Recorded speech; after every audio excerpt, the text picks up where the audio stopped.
following announcement has been paid for by the WZWA Network.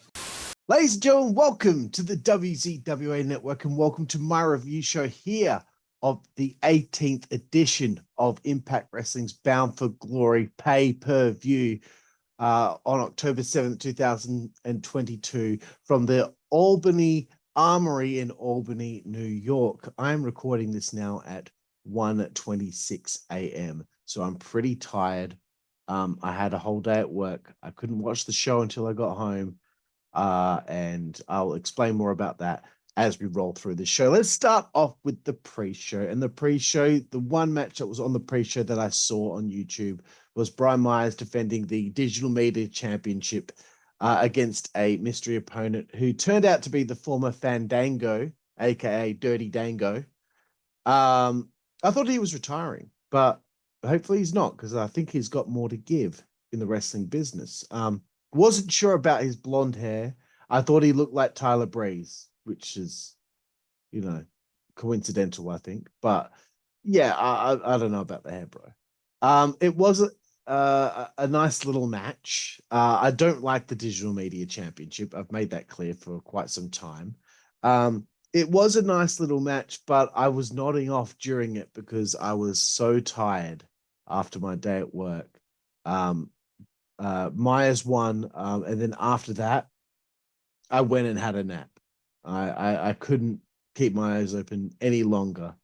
And I had a nap for about an hour and a half or something like that. Had dinner and then got back into watching the show. As far as that's concerned, the next part of the show was the Impact Wrestling Hall of Fame induction for Raven, which I was pretty chuffed to see. It's kind of interesting how they do their Hall of Fame. Just one guy a year at Bound for Glory.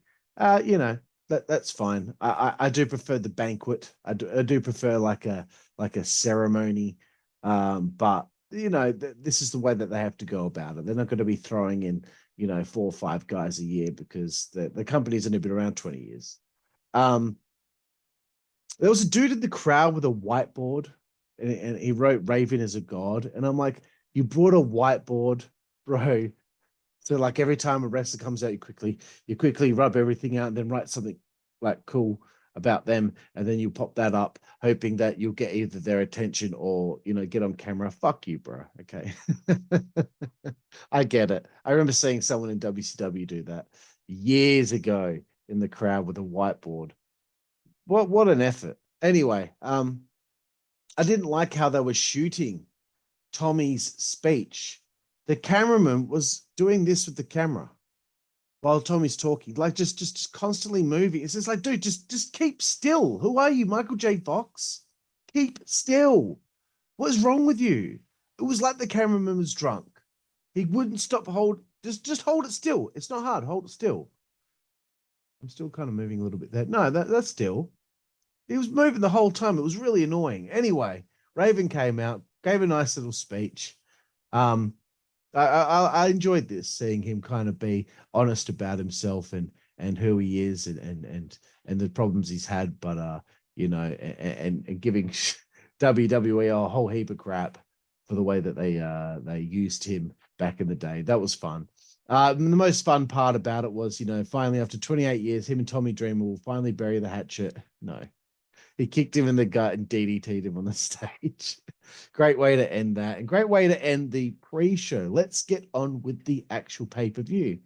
I want to get this review done in under 30 minutes. So I apologize if I am talking very quickly and rushing through this. But anyway, great opening package for the show. You got to remember that this is their WrestleMania. Bound for Glory is their big show of the year.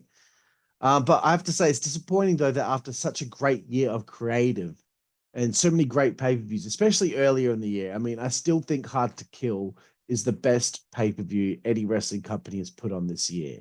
And that felt more like a Bound for Glory than Bound for Glory, to be honest. And that's not a knock in this show. This was a good show, but Hard to Kill is hard to beat, motherfucker.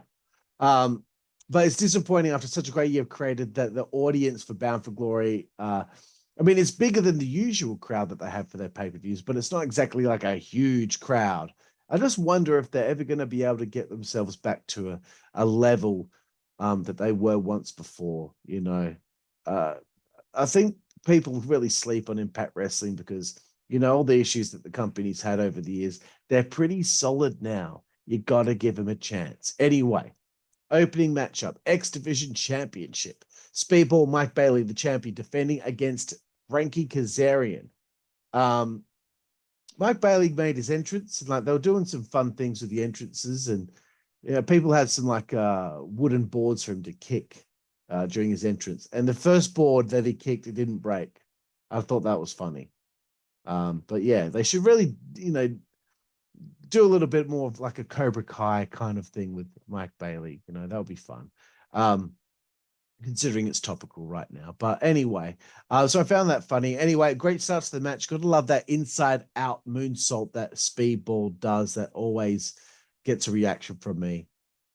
He took this bump off the top rope. Kazarian just shoved him off the top rope and he hit the side of his body on the apron on the way down. That would ruin me for a year.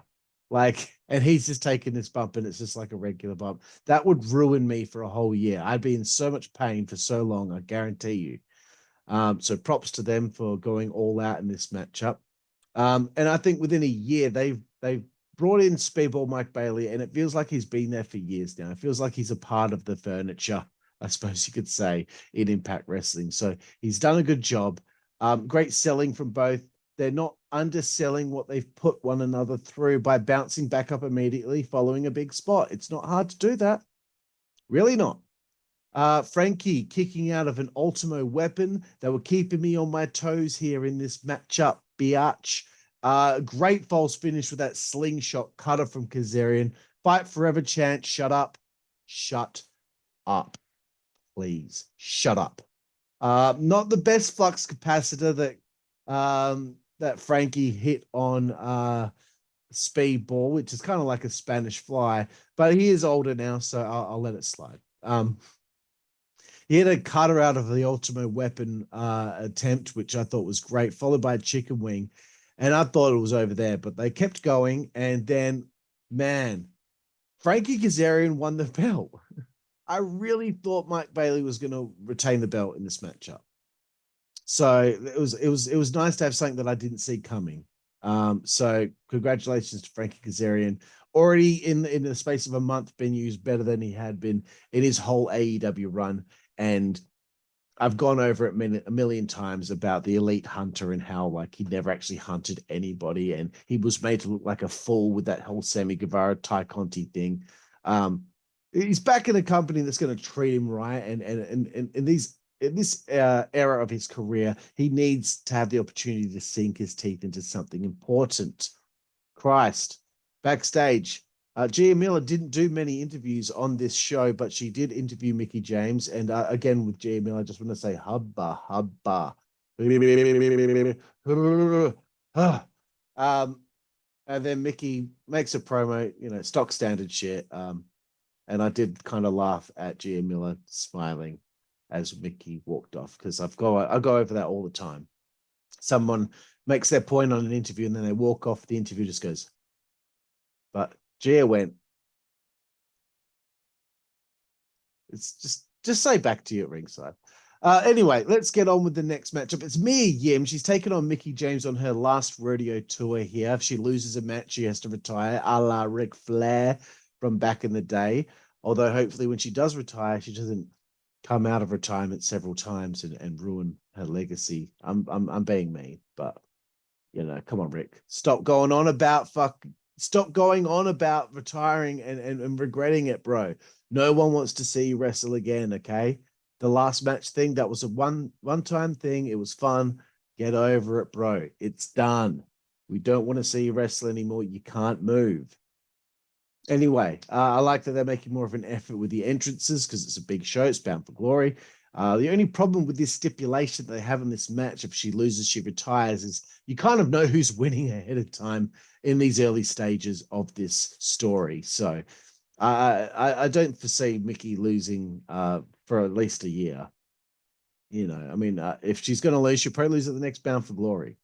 You know, I would find it random that she would retire at Hard to Kill next year, or or rebellion or whatever. And thank you to me, Yim, for being a female wrestler that has taken a flapjack flat. Well done. So often I see female wrestlers not take that bump properly. I don't know if it hurts their boobs or something like that. I don't know. But a lot of these ladies don't take that bump properly. And I've said it a few times. There's a lot of suspense in the match, I suppose, but babyface versus babyface matches can be tough for me to be invested in.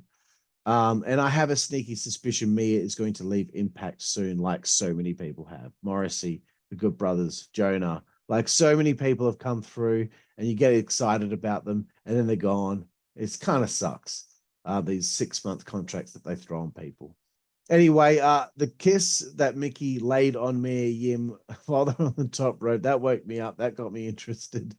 Then there was an eat defeat by Mia Yim. Great move, but I hate the name. And of course, the standard going for the Mick DT always gets reversed the first time, but then eventually Mickie won with the Mick DT very soon after that. Very nice. Moving forward, we got the Impact Knockouts Tag Team title match, the Death Dollz, Taya Valkyrie, Jessica Havoc with Rosemary at ringside taking on Vexed, which is, of course, my home girl, Chelsea Green. God damn. And of course, the virtuosa, Deonna Purrazzo. It's a good way to keep Deonna away from the main belt where she kind of belongs by putting her in the tag team scene.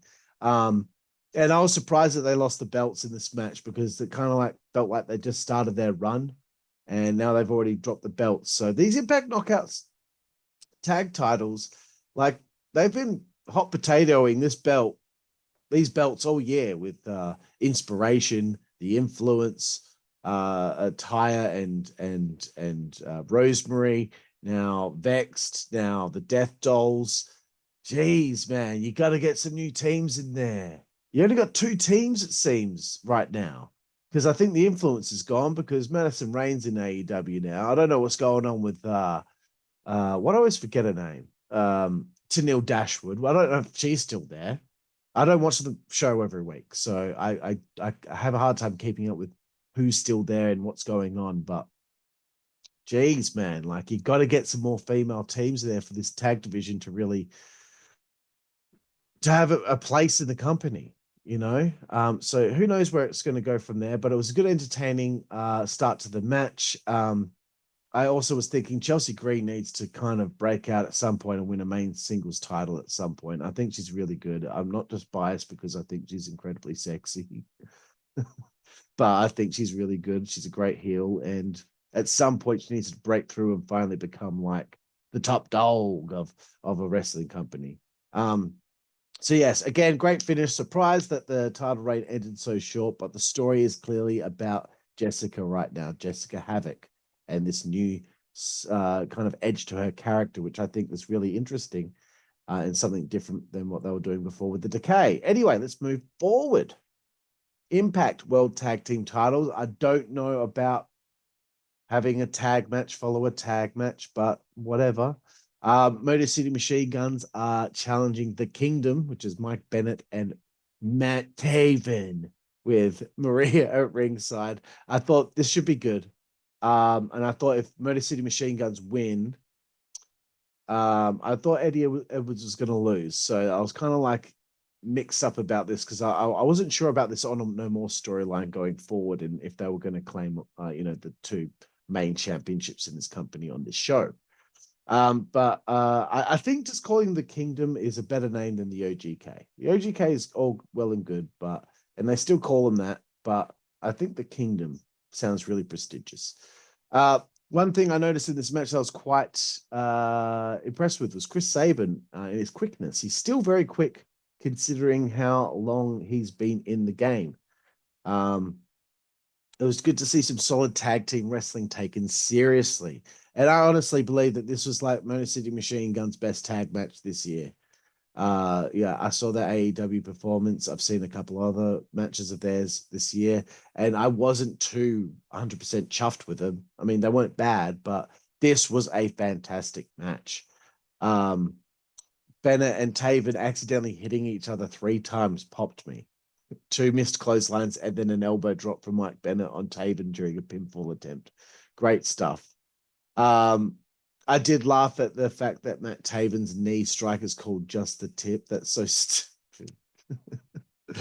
The stuff pile driver was great. The double team pile driver was a great false finish. Maria getting involved when she got nailed with the super kick. That was spot of the show at that point. And then the Kingdom won. They retained the belts. It was a nice, suspenseful finish to the match. Very good stuff. Fantastic tag match. And you'll know if you've been following the reviews that I've been kind of negative on tag team wrestling this year because I've been kind of burned out on it from seeing the Usos and the Street Profits like 500 times and all the AEW tag matches with Jurassic Express. I hated that tag team, man. I don't like the Lucha Brothers that much either. I don't like the Young Bucks very much. So like, they were dominating the tag scene quite a lot. But the Briscoes and FTR, they were nailing it this year. Anyway, let's move forward. Sorry, I don't mean to bag out AEW all the time, but god damn it, like their tag team stuff, it's horrible. I hate the fact that they got trios titles as well. It's enough already. Anyway, the next matchup, the Call Your Shot Gauntlet match, where if you win, you can have a shot at the bit. It's like Money in the Bank, essentially. Every company seems to have something like this now. MJF has the big chip. And come on, can we not come up with different concepts, please? Anyway, it's okay. I'm just being an asshole. But I hated this match last year. I felt like it was really boring last year, except for some of the surprises. So I thought I was going to hate this, but I actually really enjoyed this. I could very well say that I might have enjoyed this more than most of the matches on this show. It was really entertaining.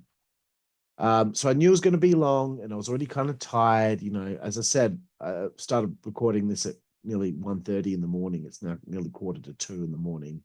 So I was like, gosh, this is my Saturday, and I'm sitting by myself in my backyard watching wrestling, which is okay. Like, I like watching wrestling, but it's my Saturday. I've got no one to hang out with. I'm sitting by myself watching wrestling. And I just want some time to myself, but no, I have to do this. And it's okay. I like doing this. I like doing this for all of you out there that enjoy the reviews. So anyway, there'll be some surprises like the Demon last year. I was hoping for some surprises. Joe Hendry was out with Eric Young first. First time seeing Joe. He seems all right. I like him. Some brute strength there. Steve Macklin was in next, and I thought he needed to win this. Rich Swann was in next. There was some nice spots. PCO came in. There was a nice stare down with him and Savannah Evans. I thought it was funny. But at the same time, I was like, come on. He grabs her by the throat, and then she grabs him. This is an Undertaker and Kane, all right? Like, Savannah's a big chick, and I'm sure she could whoop my ass, but come on now. It's PCO, and I'm going to talk about this in a second with Tasha Steelz, but, Johnny Swinger coming in. I really loved him doing the Andre the Giant slam on Savannah Evans. The way he actually dropped her was pretty similar to the way Hogan dropped Andre at Mania 3. Tasha Steelz comes in. Look at the size of her, man. Like, I kind of get it a little bit with Savannah Evans, and I understand that Impact Wrestling like to do the intergender wrestling thing. I understand that, okay? But she's tiny. Like, she is the size of like a 13-year-old boy. You know what I mean? Like, she's a small lady. What is she going to do? She comes in and she immediately hits a cutter of Macklin. No. Okay? I'm sorry. I don't have that much of a problem with intergender wrestling if it's done correctly and if it makes sense. A la China, a la Beth Phoenix, a la Awesome Kong. Okay? Those women, it makes sense, but she's small, man. Come on. I'm not big on real small people being just as legit in a fight with a big dude like Steve Macklin. I'm sorry, that's just me. I don't like it. I don't like having my suspension of disbelief taken out by seeing stuff like that. I'm sorry. I like Tasha, but whatever. Killer Kelly. God, she's hot as fuck, dude. She comes across more legit though. When she came in, she hit those strikes on the guys. Like, it felt like okay, like that was a little bit more believable. Steels ends up eliminating both Savannah and Killer Kelly. But what Impact you needed to do was we needed a nice tight shot of Savannah Evans' face after Tasha eliminated her, because they're homies, right? She's her insurance policy, her hired muscle, her goon. So come on, give us that facial expression, the reaction. Let's get the story being told from the facial expression. We have to see her being like, I can't believe my friend just eliminated me. It's only a small detail, but these small details are just as important as all the big ones. Moose came out next. Here we effing go, bro. Hendry gone immediately. Then PCO's gone. That's a nice shine for Moose. I felt bad for Moose, though, because he's put in some hard yards this year on Impact Wrestling, and I think he needed a featured match on this show instead of being kind of like an afterthought in this gauntlet. Sammy Callahan comes out as Moose and Macklin stared down. That was great. So it has been good, this match, and I've been entertained by it at this point, but I was starting to feel a bit tired, and I knew I had so much of the show to go. And yes, it's nearly 2 a.m. and I still have a half a bottle of red wine to drink after this. So I'm going to get my time to myself after this. I don't care how late I go to bed, okay? Taylor Wilde was out next. Excellent. Taylor, you're not going to see this, but if you see this, I want to interview you. Please reply my message on Twitter. Taylor came in with a great shine, some good stuff. Giselle Shaw came in next. Then a bunch of guys came out from the crowd in these yellow hoodies. Obviously, they're, Violent by Design people helping Eric Young. Sammy gets eliminated by Dina. So I guess that's the next feud for Sammy. Get him away from Moose, get him away from Macklin, and feud him with Eric Young and Violent by Design. Nice surprise seeing Bully Ray come out as the next participant in the match. And then he eliminated Tasha Steelz. Thank you. I'm sorry, Tasha. I'm not trying to pick on you, but come on, man. Tommy Dreamer was next, and I was popping. This is the best part of the match, okay, bro? And it had nothing to do with wrestling. This is the thing. Wrestling is the least important part of wrestling. It's funny. I wish people would understand that, but and I wrote, we need another ECW guy next, and it was Rhino. So they're in the ring, they're chanting ECW. They put their fists in together, and then here comes Johnny Swinger, and he puts his fist in too, because he was in ECW as well. Don't sing it, swing it. Man, he was an ECW, so come on. You might say it was for a cup of coffee, but he was there all of 2000, and he was tag team champion, so eat my dick. Johnny gets eliminated soon after this, and this is what that match needed. It needed something like that. And Tommy got eliminated, and I don't think he hit a move or took a bump. I don't know. I'm guessing Tommy is really winding down his career now. Bhupinder Guja was next, and I don't think anything happened. Heath was then next. There was a Heath and Rhino reunion. Very nice. Bobby Fish came out next, and I thought he was going to be on the card separately against Raj Singh's guy. What's his name? Sorry, I can't remember his name, but I remember Raj Singh because the name pops me. But I thought he would be at least working a match with him, get a nice win or whatever. But okay, they got Bobby Fish in this match. Matt Cardona back in Impact Wrestling. I thought maybe he might win. I thought it was going to be either him or it was going to be Steve Macklin. Rhino eliminated by Moose, and then Heath and Moose are eliminated. Then Taylor Wilde and Bully Ray do the what's up headbutt to the dick of Matt Cardona, and then she kissed Bully. I thought that was funny. I wish they did, because then he went and he pushed her to, like the Devon get the tables. I wish they did something about the fact that he just touched her breasts. They had a little spot there where she's like, he's like, hey, well, I'm sorry, I just want to ask you to get the tables. He asks her to get the tables, and she doesn't end up getting any tables. She gets eliminated, along with Giselle Shaw by Matt Cardona. And then Bhupinder Guja eliminates Cardona. I was like, why? Why did he eliminate Cardona? I'm sorry, I just don't think it really made any sense. But it's nothing against Bhupinder. I just because a few minutes later, Eric Young eliminated him. I don't know. I don't understand why Cardona was brought in to be in this thing for like 90 seconds. Rich Swann with a fantastic elimination of Eric Young. In the final four, Macklin, Bully, Fish, Swann. I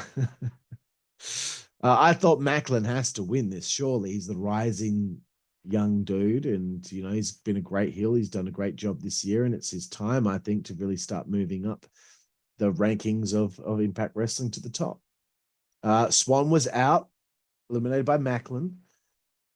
And I thought to myself, they should feud Macklin with Bully Ray. I think that would be good, you know, if Macklin could get a big win over someone like Bully Ray. There's fish out of water because Bobby Fish gets eliminated. And I was surprised because I thought it would probably go down to Bobby Fish and Steve Macklin. And surprised that Bully was in the end. And then Bully won? I don't understand it. He's been gone from like full-time wrestling for so long. He comes in and now he's just been slotted into this spot. I haven't got a problem with it. I think he's awesome, but I was surprised that they would give this spot to somebody, you know, at this point in his career when someone like Steve Macklin probably needed this shine more. But you know, I guess they're working towards this Josh Alexander, you know, working with Bully in the future. Backstage, we see Eddie Edwards with his wife and kids. Eddie, bro, your wife is a boss, bro. Well done. Knockouts World Championship, Jordynne Grace versus Masha Slamovich. First time I'm seeing her perform. Heard a lot about her. Heard a lot of hype. I don't like Jordynne Grace's hair being curly. I just wanted to point that out. I prefer it straight. And I was thinking ahead of time, I reckon Jordynne's going to win this. I think she's going to retain. And Masha's going to have her first loss in Impact. They started like very early in the match. There was this, I'm not even going to try and explain the move, but it was like a pile driver on the ring apron by Masha on Jordynne. And it was fucking dangerous. Awesome, but dangerous. This is the Impact World Women's Championship match. And I have to say, I prefer the Deonna era. It's nothing against Jordynne. Nothing against Masha, but I just really was more invested in Deonna Purrazzo as the, you know, the main chick. I thought Slamovich was impressive for my first time watching her. I thought the chop battle between the two of them was lame as all shit. I hate chop battles.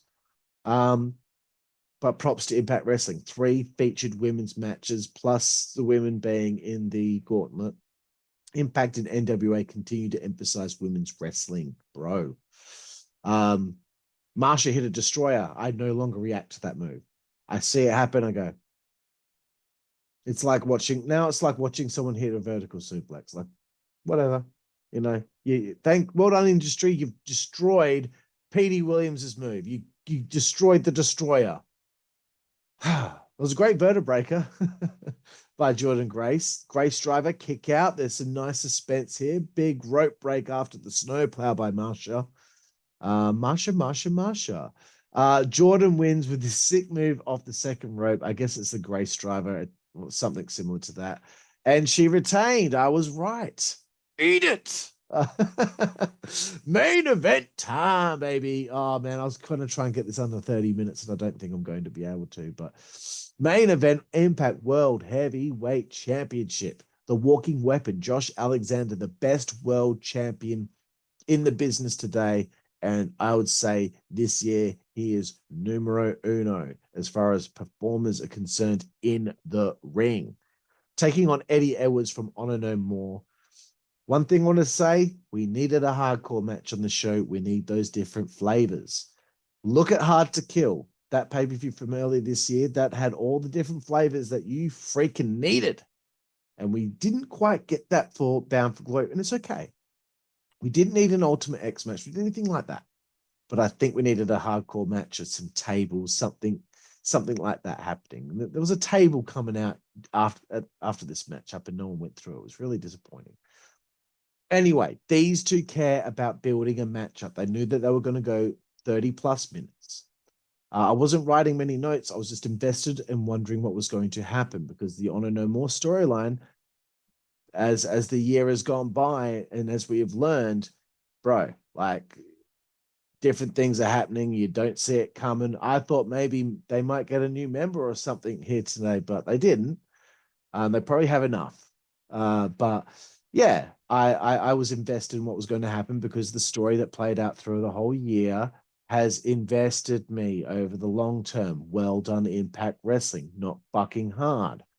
It was a great war back and forth. This was anyone's. The diehard driver on the wood floor. Are you out of your mind, bro?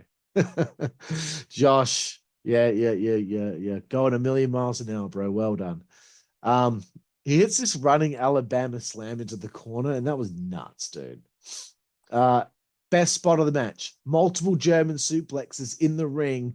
Eddie Edwards tries to escape to the apron, but Josh is still around his waist. He goes to the apron as well. Hits a German on the ring apron, right?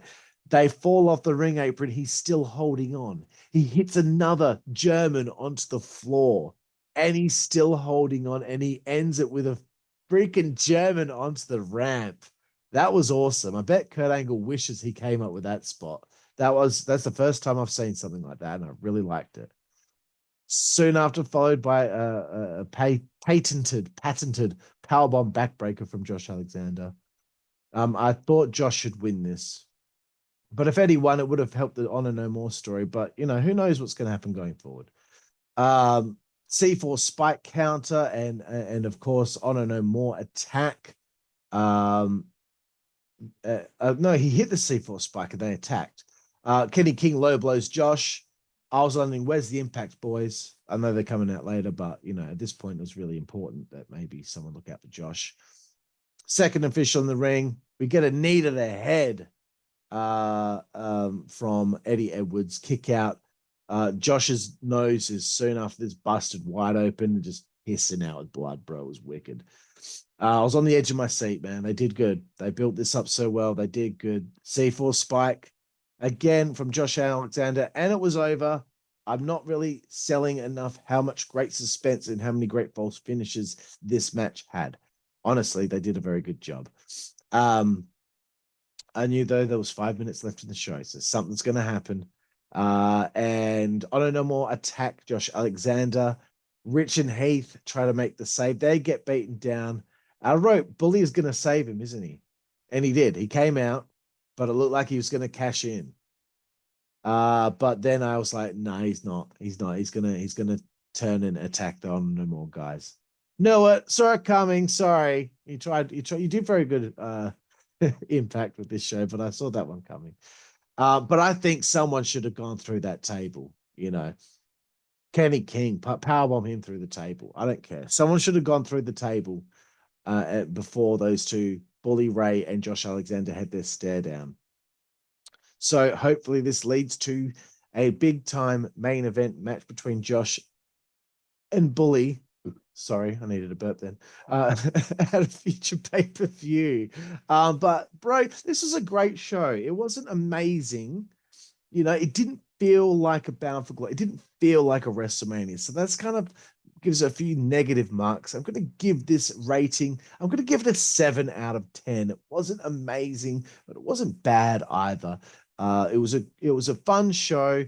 And look, I spent my Saturday night watching it. No friends to hang out with. Saturday night watching Bound for Glory by myself with a bottle of red wine. And then I reviewed it, recorded it.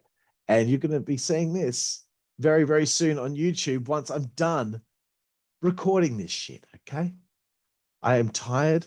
I'm starting to ramble. I'm starting to not make sense. But thank you all out there for joining me for the Bound for Glory review here on the WZWA Network. I'm Karlifornia. Please check out the Insider's Edge podcast. Please find us on all platforms, Twitter, Instagram, TikTok. We've got a Habbo hotel room. We've got every platform you can think of, DeviantArt, where you can find us on there. Pinterest, Tumblr. We're on everything. But one other thing, also go to the Ryzen Network, RIZON, Ryzen.net.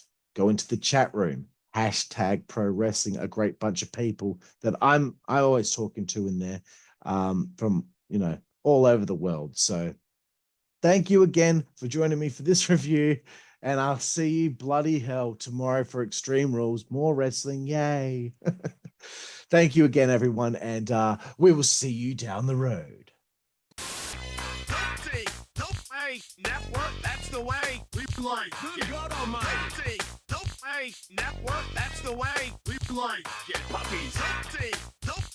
Network, that's the way we like. Get. The following announcement has been paid for by the WZWA Network.